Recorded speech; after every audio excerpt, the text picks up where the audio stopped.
என் நெஞ்சில் குடியிருக்கும் என்னுடைய தோழர்களுக்கும் தோழிகளுக்கும் என்னுடைய வணக்கம் வணக்கம் வணக்கம்.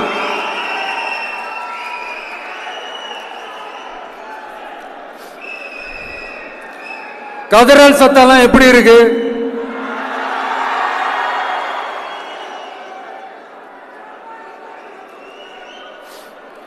தமிழுக்கு அமுதென்று பேர், அந்த தமிழ் இன்ப தமிழங்கள் உயிருக்கு நேர். இன்னைக்கு தமிழ்நாடு இருக்கிற சூழல்ல நாம் ஒரு புதிய வரலாற்றை படைப்பதற்கு தயாராக வேண்டிய அவசியத்தை நீங்க எல்லாருமே நல்லா புரிஞ்சு வச்சிட்டு இருப்பீங்கன்னு நான் நம்புறேன். அரசியல்னா என்னங்க? ஒவ்வொரு குடும்பமும் நல்லா வாழணும்னு நினைக்கிறது அரசியலா? இல்ல ஒரே ஒரு குடும்பம் மட்டும் தமிழ்நாட்டை சொரண்டி நல்லா வாழணும்னு நினைக்கிறது அரசியலா? நீங்களே சொல்லுங்க, எது அரசியல்? எல்லாருக்கும் நல்லது நடக்கிறது தானே அரசியல். அதுதான் நம்ம அரசியலும்.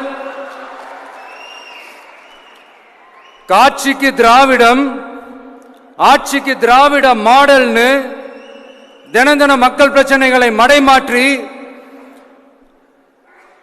மக்கள் விரோத ஆட்சியை மன்னராட்சி போன்று நடத்துற இவங்க நமக்கு எதிராக இவங்க பண்ற செயல்கள் ஒன்னா ரெண்டாங்க. மாநாட்டில் ஆரம்பிச்சதுங்க. மாநாட்டில் ஆரம்பிச்சு அதுக்கப்புறமா நான் கலந்துகிட்ட அந்த புத்தக வெளியீட்டு விழா, நான் பறந்துரு போன அன்னைக்கு நம்மளுடைய 2ஆம் ஆண்டு துவக்க விழா அன்னைக்கெல்லாம் சிட்டிக்குள்ள எந்த ஹாலும் எந்த கல்யாண மண்டபம் கொடுத்துடக்கூடாதுன்னு அங்க போய் மகாபலிபுரத்தில் போய் அந்த ஃபங்க்ஷனை பண்றோம். ஏன் இன்னைக்கு பொதுக்குழு வரைக்கும் எங்கெல்லாம் எப்படியெல்லாம் தடைகள்?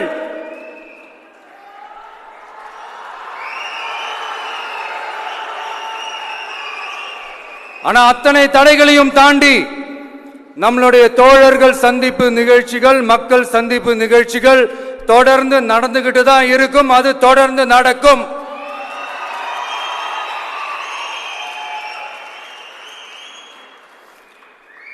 நம்மளுடைய தோழர்கள் அர்ஜுன் பிரதர், நிர்மல் குமார் பிரதர், நம்ம ரமேஷ் பிரதர், இவங்கெல்லாம் போட்டு அடி அடி நடிக்கிறாங்க. நாமளும் அதே மாதிரி அடிக்கணுமான்னு மனசுக்குள்ள ஒரு யோசனையா தான் இருக்கு.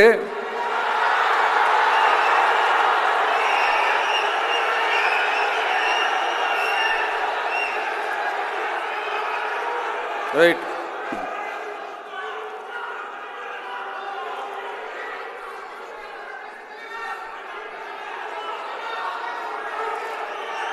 ஓகே, ரைட், புரிஞ்சிச்சு.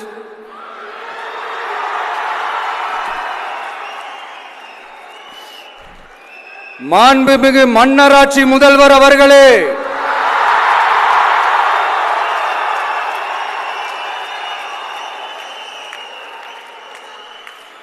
மாண்புமிகு திரு முத்துவேல் கருணாநிதி ஸ்டாலின் அவர்களே,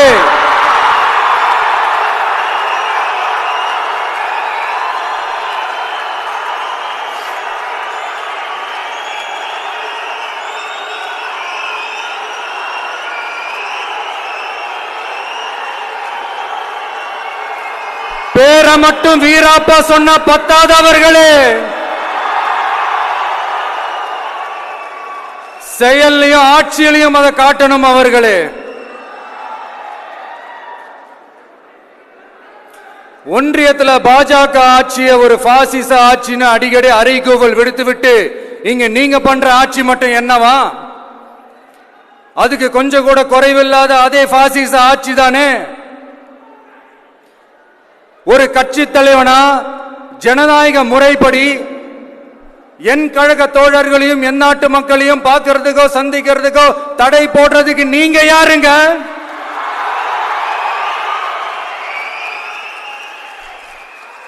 தடையை மீறிய மக்களை பார்க்கணும்னு முடிவு பண்ணிட்டா போயே தீருவேன். சட்டத்தை மதிக்கணும்ன்ற ஒரே காரணத்துக்காக தான் அமைதியா இருக்கிறேன். நேத்து வந்தவெல்லாம் முதலமைச்சர் ஆகணும்னு கனவு காண்றான்னு சொல்றீங்க. அது நடக்கவே நடக்காதுன்னு சொல்றீங்க. அப்படியே எந்த கட்சிக்கும் இல்லாத நெருக்கடியை தமிழக வெற்றி கழகத்துக்கு மட்டும் போட்டுக்கிட்டே இருக்கிறீங்க.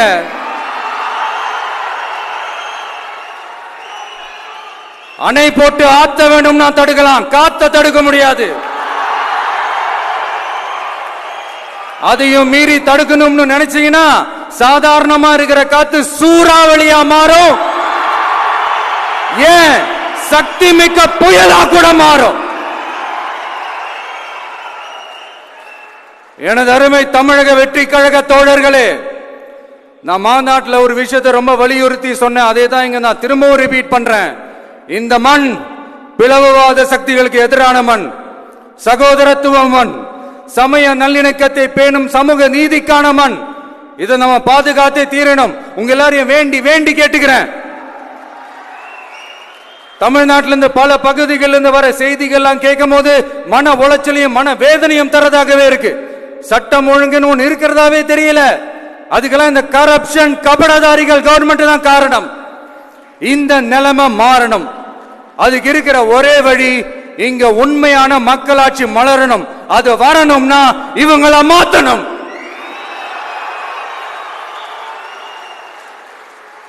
அதுக்கு என்ன வழி? அதுக்கு நாம என்ன செய்ய போறோம்? நம்மளுடைய தோழர்கள் டெய்லி மக்களை போய் பாருங்க, அவங்களோட பேசுங்க, ஒவ்வொரு தெருவுக்கும் போங்க, ஒவ்வொரு வீட்டுக்கும் போங்க, அவங்களோட பிரச்சனைகள் என்னன்னு கேளுங்க, அதை தீர்க்கிறதுக்கு என்ன வழின்னு யோசிங்க. அப்பதான் அவங்களுக்கு நம்ம மேல ஒரு நம்பிக்கை வரும். அப்படி ஒரு ஆழமான நம்பிக்கையை விதைச்சிட்டு அதுக்கப்புறமா நிமிந்து பாருங்க.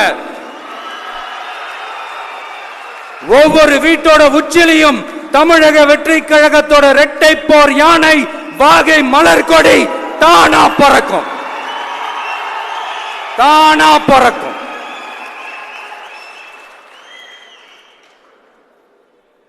மாண்புமிகு மன்னராட்சி முதல்வர் அவர்களே, உங்க ஆட்சியை பத்தி கேள்வி கேட்டா மட்டும் ஏன் சார் உங்களுக்கு இவ்வளவு கோபம் வருது? நீங்க ஒழுங்கா ஆட்சி நடத்திருந்தீங்கன்னா பெண்கள் பாதுகாப்பு ஒழுங்கா இருந்திருக்கும், சட்டம் ஒழுங்கு சரியா இருந்திருக்கும். பச்சை பிள்ளைங்க, படிக்கிற பிள்ளைங்க, சின்ன பொண்ணுங்க, வீட்டுல இருக்கிற பொண்ணுங்க, வேலைக்கு போற பொண்ணுங்கன்னு இவங்க எல்லாருக்கும் நடக்கிற கொடுமைகளை சொல்ல முடியல சார்.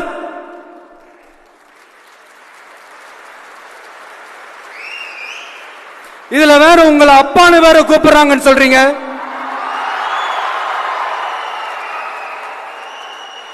தினம் தினம் உங்களுடைய இந்த கொடுமைகளை அனுபவிச்சுட்டு இருக்கிற என்னுடைய சகோதரிகளான தமிழ்நாட்டு பெண்கள் தான் உங்களுடைய அரசியலுக்கே ஒரு முடிவு கட்ட போறாங்க, உங்களுடைய ஆட்சிக்கே ஒரு முடிவு கட்ட போறாங்க, உங்களுடைய இந்த அரசியல் வாழ்க்கைக்கே ஒரு முடிவு கட்ட போறாங்க. சரி, பெண்களோட லைஃப் தான் இப்படி போராட்டமா இருக்குன்னு பார்த்தா இங்க எத்தனை போராட்டங்கள்? பரந்தூர் போராட்டம், அரசு ஊழியர்கள் ஆசிரியர்கள் போராட்டம், போதைப் பொருள் எதிர்ப்பு போராட்டம், வரி உயர்வு போராட்டம், மீனவர்கள் போராட்டம், போக்குவரத்து ஊழியர்கள் போராட்டம், சாதிவாரி கணக்கெடுப்பு போராட்டம், சாம்சங் தொழிலாளர்கள், டங்ஸ்டன், விவசாயிகள் போராட்டம், மின்கட்டண உயர்வு எதிர்ப்பு போராட்டம், இஸ்லாமிய அமைப்புகள், செவிலியர்கள், மருத்துவர்கள், இந்த மாதிரி போராட்டங்கள். இதெல்லாம் சும்மா சாம்பிள் தான். இது இன்னும் சொல்லிட்டே போலாம், இந்த நாள் பத்தாது. ஆனா இந்த எல்லா போராட்டங்களுக்கும் தமிழக வெற்றி கழகம் கூட நிற்கும்.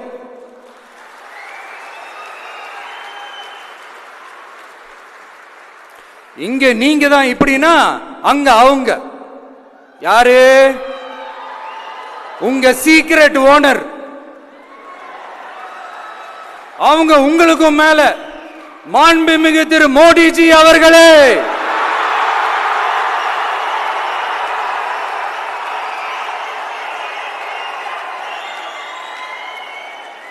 என்னமோ உங்க பேரெல்லாம் சொல்றதுக்கு எங்களுக்கு ஏதோ ஒரு பெரிய பயம் மாதிரியும் அப்படி ஒரு விஷயத்த சொல்லிடுறது. பேரை சொல்லணும், பேரை சொல்லணும், பேரை நான் ஒரு படத்துல சொல்லுவேனே, லியோவை பார்க்கணும், லியோவை பார்க்கணும், லியோவை பார்க்கணும்.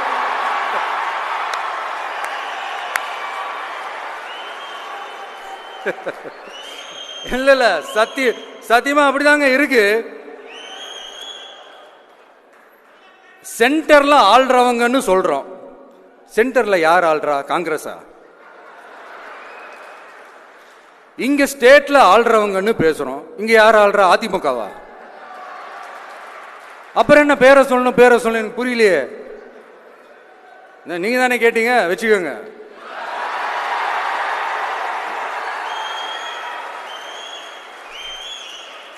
ஓட்டுக்காக காங்கிரஸ் கூட தேர்தல் கூட்டணி, கொள்ளையடிக்கிறதுக்காக உங்களோட அதாவது பாஜகவோட மறைமுக அரசியல் கூட்டணி,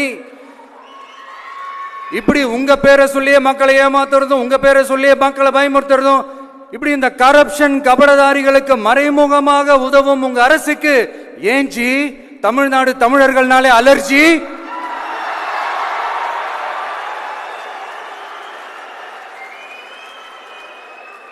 தமிழ்நாட்டிலிருந்து வர ஜிஎஸ்டியே கரெக்டா வாங்கிக்கிறீங்க, ஆனா தமிழ்நாட்டுக்கு பட்ஜெட்ல நிதி ஒதுக்க மாட்டேங்கிறீங்க. இங்க படிக்கிற நம்ம பிள்ளைங்களோட படிப்புக்கு நிதி ஒதுக்க மாட்டேங்கிறீங்க, ஆனா மும்மொழி கொள்கையை திணிக்கிறீங்க. டீலிமிட்டேஷன் என்ற பேர்ல தமிழ்நாட்டோட பார்லிமெண்ட் சீட்ஸ்லயும் கை வைக்க பாக்குறீங்க. ஒரே நாடு ஒரே தேர்தல் நீங்க ஸ்டார்ட் பண்ணப்பவே புரிஞ்சிருச்சு பிரதமர் சார் உங்க பிளான் என்னன்னு, எங்கெல்லாம் எப்படியெல்லாம் எந்த திசைகள் எல்லாம் இந்த நாட்டை கொண்டு போலாம்னு. சார் உங்ககிட்ட நாங்க சொல்லிக்கிறதெல்லாம் தமிழ்நாட்டை கொஞ்சம் கேர்ஃபுல்லா ஹேண்டில் பண்ணுங்க சார்.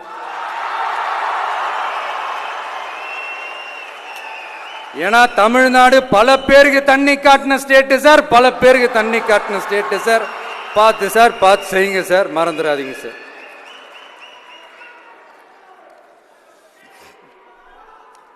தமிழ்நாட்டு மக்களுக்கு இன்னைக்கு இந்த பொதுக்குழு வழியா ஒரு உத்தரவாதத்தை நாம கொடுக்க போறோம்.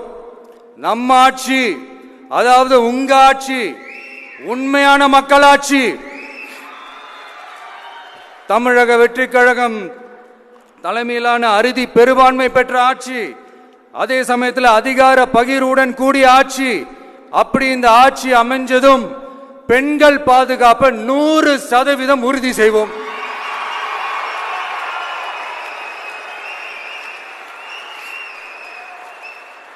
சட்டம் ஒழுங்கு ரொம்ப முறையா ஸ்ட்ரிக்டா வச்சிருப்போம். கல்வி, சுகாதாரம், மருத்துவம்னு அத்தனையிலையும் ரொம்பவே கவனம் செலுத்துவோம். அதுவும் எல்லாருக்கும் ஈஸியா ஈக்குவலா கிடைக்கிற மாதிரி செய்யறது தான் நம்ம டார்கெட்.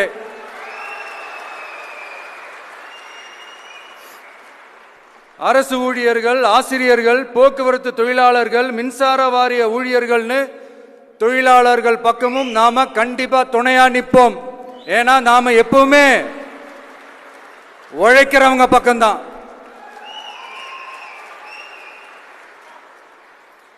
நம்ம தமிழ்நாடு விவசாய பூமி, இயற்கை வளங்கள் நிறைந்த மண். இந்த விவசாயத்துக்கும் இயற்கை வளங்களுக்கும் எதிரா எந்த விதமான ஒரு திட்டத்தையோ நடவடிக்கையோ கொண்டு வர்றதை எங்களால் ஏற்கவே முடியாது. எங்க மண்ணை மக்களை பாதிக்கிற மாதிரி திட்டங்களை தயவு செஞ்சு செயல்படுத்தாதீங்க, அதை நாங்கள் எதிர்க்கவே செய்வோம். தமிழ்நாட்டை எல்லா வகையிலும் பாதுகாக்க வேண்டியது எங்களுடைய உரிமை, கடமை, கொள்கை எல்லாமே. The fundamental strength of politics is uncompromising principles and ideologies. Periyar's social justice, Kamarajar's honest administration, Ambedkar's equal justice and equal opportunity, Velu Nachiyar's social inclusivity and communal harmony, Anjali Amal's fighting for water resources were the reasons for choosing them as our party's ideologues and policy leaders. I would like to mention here with pride that we are the first political party to declare two historic women icons who are India's freedom fighters from Tamil Nadu as our party's ideologues and policy leaders. இப்படி ஒரு ஆழமான நம்பிக்கையுடன் வரும் 2026 தமிழ்நாடு சட்டமன்ற தேர்தலில் ஒரு மாபெரும் அரசியல் மாற்றத்தை கொண்டு வந்து மக்கள் சக்தியின் உதவியுடன் மக்கள் விரும்புகிற ஒரு நல்ல அரசை அமைப்பதில் உறுதியாக இருப்பதால்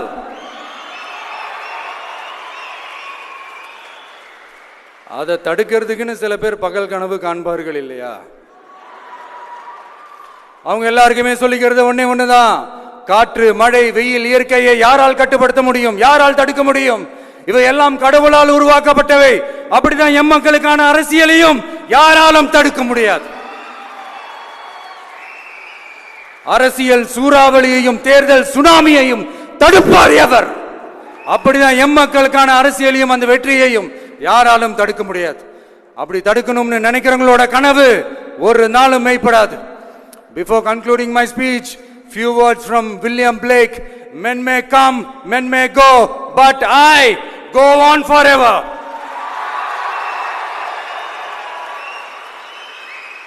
ஞானம் கருதினும் கைகூடும் காலம் கருதி இடத்தார் செய்யின் ஏற்ற காலத்தையும் இடத்தையும் அறிந்து ஒரு செயலை செய்தால் பூவுலகம் முழுமையையும் வேண்டினாலும் அது கைவசப்படும் என்ற திருக்குறளுடன் என்னுடைய நன்றி உரையை நிறைவு செய்கிறேன். பார்த்துக்கிட்டே இருங்க. அடுத்த வருஷம் இது வரைக்கும் தமிழ்நாடு சந்திக்காத ஒரு வித்தியாசமான ஒரு தேர்தலை சந்திக்கும்.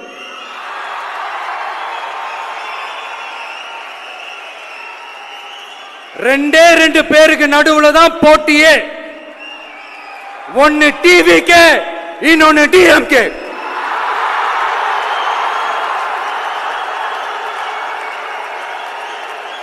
கான்பிடண்டா இருங்க, நல்லதே நடக்கும், வெற்றி நிச்சயம்.